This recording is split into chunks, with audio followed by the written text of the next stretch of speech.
Where did the three modern Olympic or FIE fencing swords come from, and how different are they to the original swords they're based on? Hi folks, Matt Easton here, Schola Gladiatoria. Now first and foremost, I'm probably known for doing HEMA or historical fencing related videos looking at antique weaponry and talking about how it was used back in the day. But I started out doing modern fencing. I started out doing foil at school, and then later on I did modern Olympic style saber at university, and then after that I did epee as well. So I have done all modern three fencing weapons, FIE or Olympic fencing weapons. Never to particularly high level or anything like that. I never really went in for the goal of competing to high level in modern Olympic style fencing, because that wasn't my goal. I was using it because ultimately I wanted to do historical fencing, which came along, and at an early age, around 21, I completely threw myself into that. But I've noticed that over the years on this channel, there have been a lot of misconceptions about the fencing saber, modern fencing saber, the epee and the foil. You will notice this is an old style foil, but I'll talk about that in a second. These are comparatively modern saber and epee. And there's a lot of misconceptions, and particularly from people actually who've done modern fencing. I think because if you look at modern fencing websites, a lot of them think they need to have a history page, and they do a little bit of reading and write a history page, and it's very, very wrong because they haven't studied historical fencing or antique weapons. It's just kind of word of mouth. So there are a lot of things I hear said about the modern fencing saber which are wrong. There's a lot of things I hear written about the epee which are wrong. And there are much fewer things written about the foil that are wrong. Now, let's start with the foil. So the foil is actually a pretty straightforward thing. It is roughly a 400-500 gram weapon, more like 350-400 gram usually. And it is, as you'll notice, this one has a figure 8 guard. We'll talk about that in a second. But it's essentially a straight quadrangular, so square section blade. You can only score points with a thrust, and you have a limited body target, and you have what's called right of way or priority, which we won't go into in this video because that's to do with fencing rules, and we're just looking at the weapons here. Now fundamentally the foil has only really changed in recent times for two things. First of all, this has what in the modern world we called a French grip. In fact, it's just a normal grip. It's just the type of grip that all foils had all over Europe up until the modern orthopedic or ergonomically shaped pistol grip. And the other way it's changed is the guard. So back in the day, if we go back to say the late 1800s, most foils looked like this, and this is a late 1800s military, in fact it's British Army marked foil, so it was a British Army owned foil for foil practice. And you'll notice it has a figure 8 guard instead of a small dish, and a straight grip. So this is what foils were like. But the reason that foils are pretty easy to kind of explain where they came from is these were literally the practice weapons for the small sword. The small sword, which was the gentleman's sword, the dueling sword of the late 1600s, so the second half of the 1600s and all the way through the 1700s and just into the early 1800s before it was more or less supplanted by pistols as dueling weapons. And lots of people wore these in war and in civilian life. So you could go to a fencing master and learn how to master the use of the small sword. And the way that you would practice is with the practice weapon, which is the foil. So everything that's done in foil fencing has its root and its basis in the practice and preparation of the use of the small sword for self-defense and for dueling. Obviously there are some things left out, like you can't use the left hand in foil fencing, whereas you can do with an actual small sword. Passing steps, there's no right of way, blah blah blah, all of these sorts of things. And in fact there are all sorts of techniques that are done with the small sword that aren't done with the foil. But for simplification reasons, for the rules of the fencing sal or classroom, those rules that were devised, even right of way, for use of the foil come from the small sword. Now we could argue originally they come from the rapier. We'll come back to that in a minute when we talk about the epee.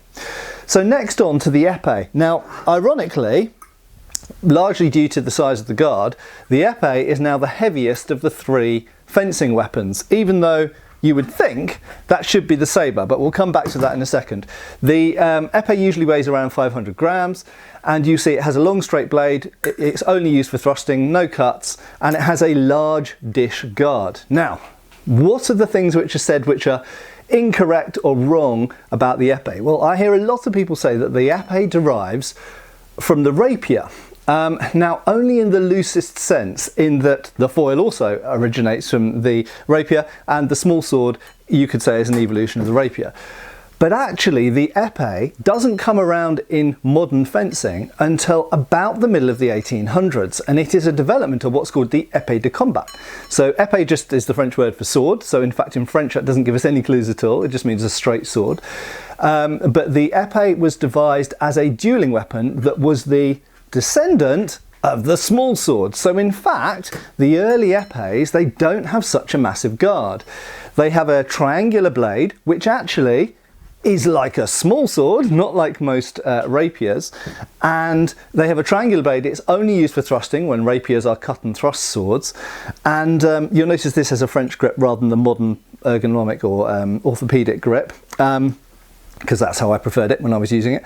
And the guard, the large guard, really was a comparatively recent innovation, well, certainly at the end of the 19th, beginning of the 20th century. Now, my pet theory, and I need more evidence to completely be certain about this, but I'm about 95% certain, is that that guard evolved to be bigger because these were used in a specific form of duel, principally in France, to first blood. And anybody who's ever fenced with épée certainly will know that the hand and the arm are a primary target.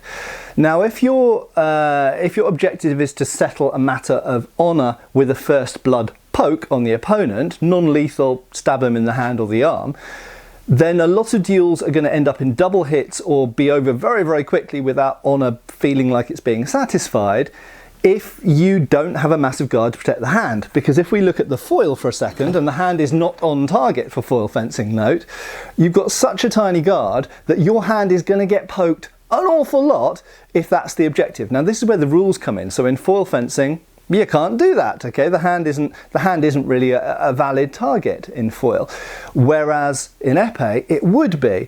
So for épée to work, they have to deny you the ability to easily poke in the hand, and therefore we end up with this massive, great asymmetrical guard to hide the hand and, as much as possible, the whole sword arm behind, and in fact your whole body behind. It's kind of like a buckler.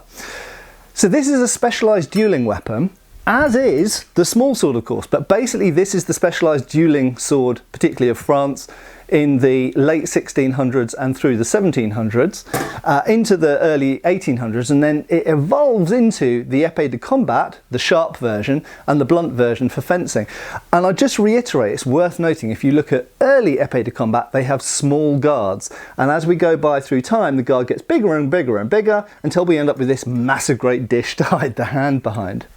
So it is not, absolutely not, or certainly not in any direct sense, a practice weapon of the rapier. And I have seen a number of websites which claim that the épée came around throughout French desire to, they brought a full body target and they brought a weapon which was heavier and had a bigger guard to make it more like old school fencing. And this just isn't true according to any of the 19th century texts that I can find.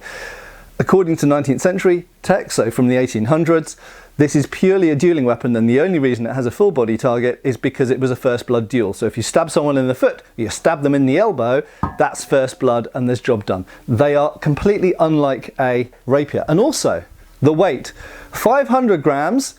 Rapiers of this type are minimum, really, about 1,000 grams, okay? There are some rapiers that are maybe 900 grams, but they tend to be smaller.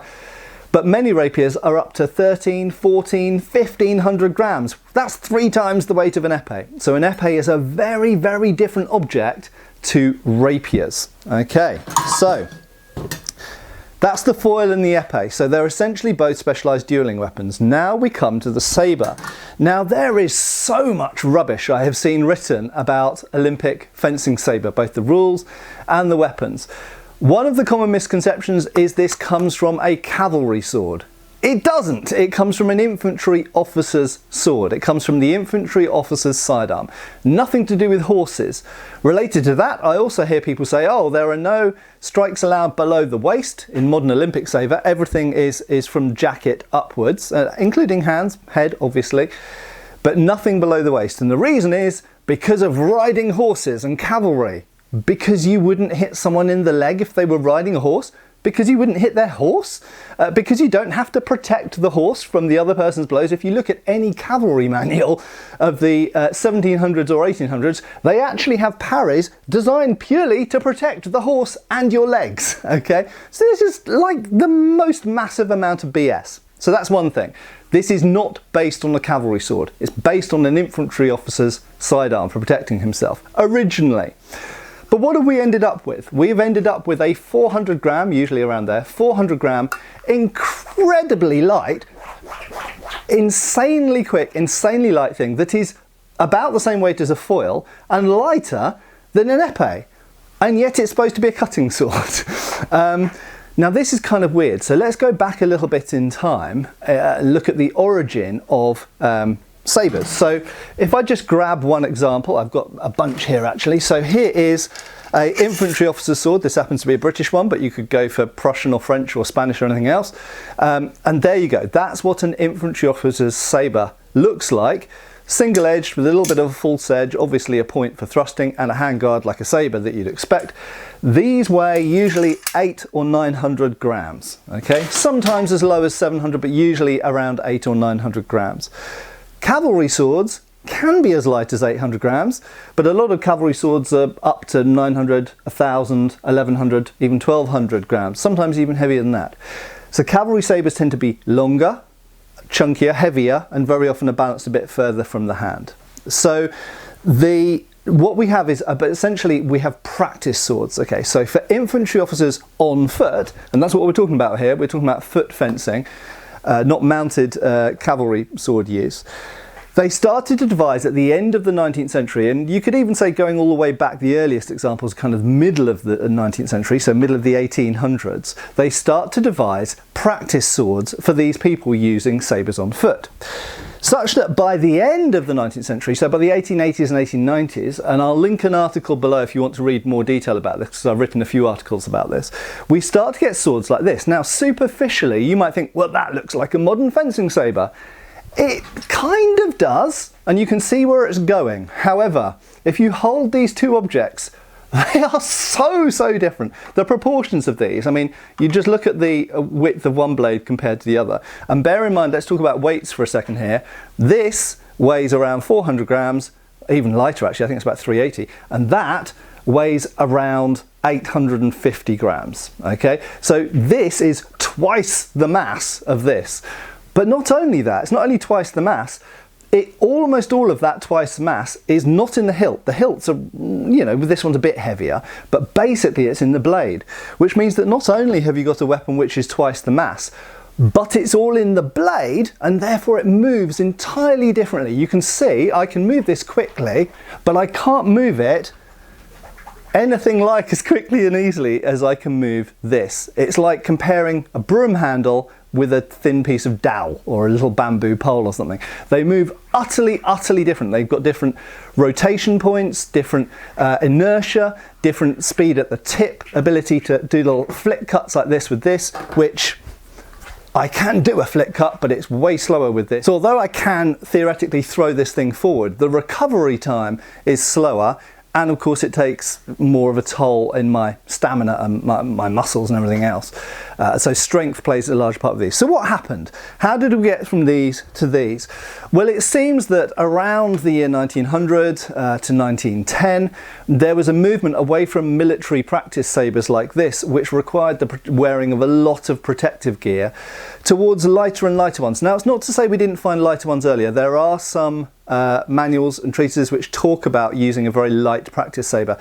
This seems to have been particularly popular in France and Italy, and some other places as well.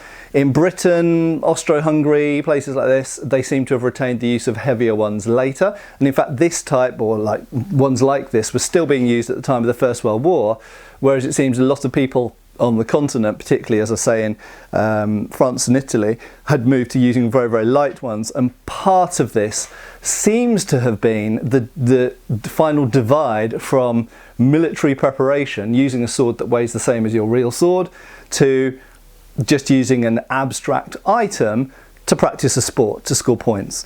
So there we go.